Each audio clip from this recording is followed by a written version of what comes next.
चढ़ती कला fast news.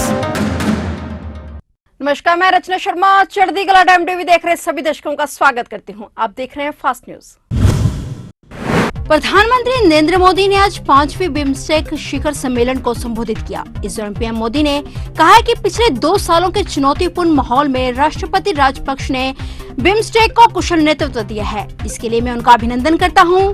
आज के चुनौतीपूर्ण वैश्विक परिप्रेक्ष्य में से हमारा क्षेत्र अछूता नहीं रहा है। हम अभी भी कोरोना के दुष्प्रभावों को झेल रहे हैं। प्रधानमंत्री नरेंद्र मोदी ने कहा कि बिम्स्टेक की स्थापना का यह 25वां वर्ष है, इसलिए आज के समिट को मैं विशेष रूप से महत्वपूर्ण मानता हूं। इस लैंडमार्क समिट के परिणाम बिम्स्टेक के इतिहास में एक स्वर्णिम अध्याय लिखेंगे। उन्होंने कहा कि बिम्स्टेक को एक और सक्रिय किया जाए, जिसमें शामिल देशों में व्यापार बढ़ना चाहिए। बिम्स्टेक सम्मेलन में पीएम मोदी ने कहा कि यूरोप में हाल के घटनाक्रमों ने अंतर्राष्ट्रीय व्यवस्था की स्थिरता पर सवाल खड़े कर दिए हैं। इस संदर्भ में क्षेत्रीय सहयोग करना एक बड़ी प्राथमिकता बन गई है। हम नालंदा अंतर्राष्ट्रीय विश्वविद्यालय द्वारा प्रस्तावित बिम्स्टेक छात्रवृत्ति कार्यक्रम के दायरे का विस्तार करने पर काम कर रहे हैं। हम आपराधिक मामलों पर आपसी कानूनी सहायता पर एक संधि पर भी हस्ताक्षर कर रहे हैं। इसके साथ ही उन्होंने कहा कि सेंटर फॉर वेदर को सक्रिय केंद्र बनाने के लिए भारत $30 लाख खर्च करने को तैयार है। इसके लिए सबका सहयोग जरूरी है।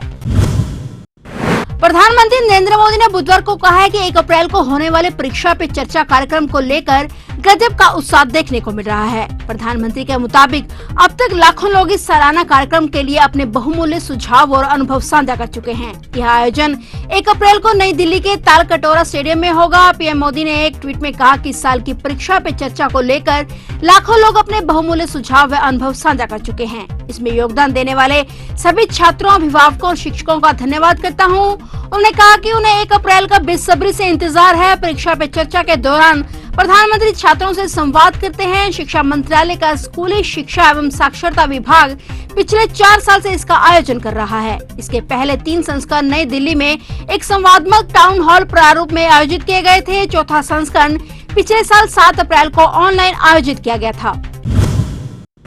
हरियाणा के मुख्यमंत्री मनोहर लाल ने पंजाब के मुख्यमंत्री भगवंत मान पर बड़ा हमला बोला है। सीएम मनोहर लाल ने कहा है कि चुनावी घोषणाएं अगर की हैं तो उन्हें अपने दम पर पूरा करो। जब चुनावी घोषणाएं पूरी कराने का वक्त आया तो कटोरा उठाकर प्रधानमंत्री नरेंद्र मोदी के पास पहुंच गए। यह बहुत शर्मनाक है। जो मुख्यमंत्री फ्री ले लो की बात करता था और बाद में कटोरा उठाकर 50,000 करोड़ रुपए केंद्र से मांग रहा है। सीएम ने कहा कि केंद्र से पैसा लेकर राजनीति करना बेहद शर्मनाक है। अगर राजनीति करनी है तो आप इसे अपने दम पर करें, यह अच्छी बात नहीं है। बता दें कि हाल ही में पंजाब के सीएम भगवंत मान ने प्रधानमंत्री से 1 लाख करोड़ रुपए का पैकेज मांगा था। सीएम मनोहर लाल ने कहा है कि पंजाब की आर्थिक स्थिति बेहद खराब है। पंजाब के पास अपने कर्मचारियों को देने के लिए पैसे तक नहीं है। वेतन देने के लिए यह कर्ज पर कर्ज लेता है।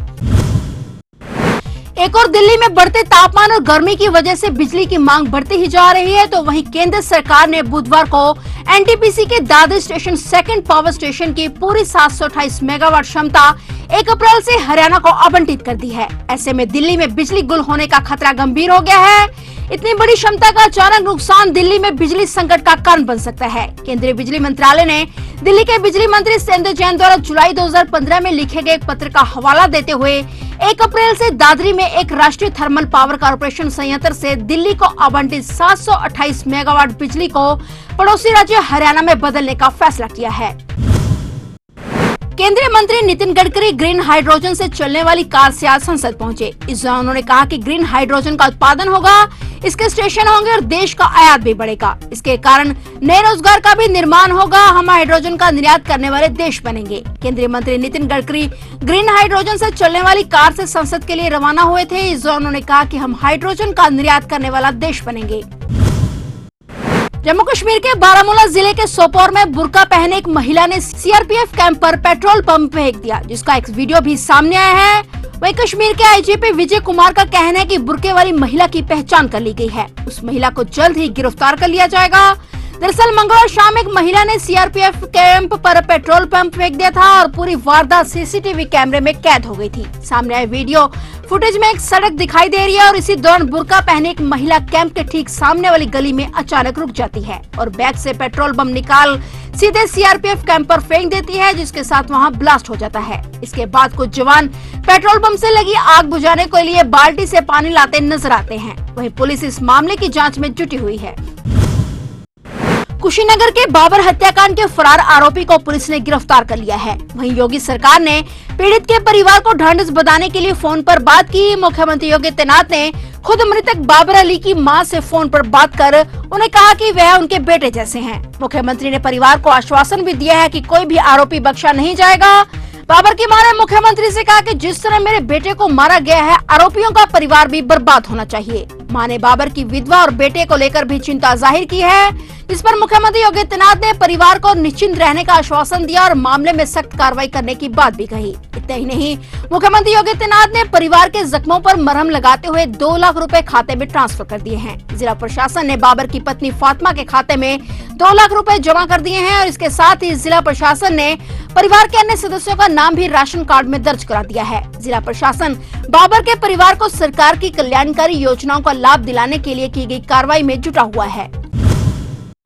कोरोना के मामलों में लगातार गिरावट के चलते करीब 2 साल तक बंद रहने के बाद अब फिर से भारत में अंतर्राष्ट्रीय उड़ानें शुरू हो गई हैं। इससे पहले तक नियमित विदेशी उड़ानों पर रोक थी और बबल अरेंजमेंट के तहत कुछ ही देशों के साथ सीमित उड़ानों का परिचालन हो रहा था। उड़ानों को फिर से शुरू करने पर विमानन नियामक ने कैबिन क्रू से जुड़े कुछ नियमों में बदलाव किया है। यह नियमों के तहत अब पायलटों और कैबिन क्रू के अन्य सदस्यों का हर रोज अल्कोहल टेस्ट होगा। डीजीसीए ने अंतर्राष्ट्रीय उड़ानों के साथ ही यात्रियों की संख्या बढ़ने और महामारी से जुड़ी परिस्थितियों में सुधार को लेकर ब्रेथ एनालाइजर गाइडलाइंस में संशोधन किया है। इस बदलाव में सभी विमानन कंपनियों को निर्देश दिया गया कि वे अपने आधे पायलटों और कैबिन क्रू के सदस्यों का हर रोज अल्कोहल टेस्ट करेंगे। इस टेस्ट से यह पता चलता है कि कहीं कोई पायलट या कैबिन क्रू मेंबर शराब के नशे में तो नहीं है।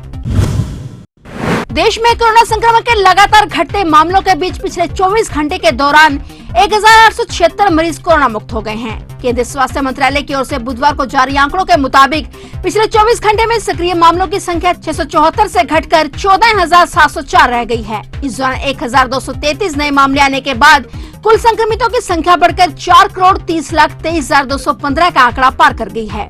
वहीं 1,876 मरीजों के स्वस्थ होने से संक्रमण मुक्त होने वाले लोगों की कुल संख्या 4,24,87,410 हो गई है। पिछले 24 घंटे के दौरान इस बीमारी से 31 लोगों की मौत के साथ ही मरने वालों का कुल आंकड़ा भी 5,21,101 हो गया है। दिल्ली के कुछ हिस्सों में बुधवार को भीषण लू चलने के साथ ही अधिकतम तापमान के 40 डिग्री सेल्सियस के आसपास रहने का अनुमान है। भारत मौसम विज्ञान विभाग के अनुसार लंबे समय तक शुष्क मौसम के कारण उत्तर पश्चिम भारत में गर्मी बढ़ गई है। अगले 4 से 5 दिनों के दौरान उत्तर पश्चिम, मध्य और पश्चिम भारत में लू चलने के अनुमान है। IMD के अनुसार मैदानी इलाकों में तापमान 40 डिग्री सेल्सियस से अधिक या सामान्य से 4.5 डिग्री सेल्सियस अधिक होने पर गर्म हवाओं को लू घोषित किया जाता है। सामान्य से 6.4 डिग्री अधिक तापमान होने पर भीषण लू की घोषणा की जाती है। दिल्ली में पिछले साल 30 मार्च को अधिकतम तापमान 40.1 डिग्री सेल्सियस दर्ज किया गया था। दिल्ली में 31 मार्च 1945 को 40.6 डिग्री सेल्सियस तापमान दर्ज किया गया था, जो मार्च के महीने में दर्ज सर्वाधिक तापमान था। फिलहाल फास्ट न्यूज में इतना ही। तब तक के लिए देखते रहिए चढ़ती कला टाइम टीवी और मुझे दीजिए इजाजत। धन्यवाद। चढ़ती कला फास्ट न्यूज।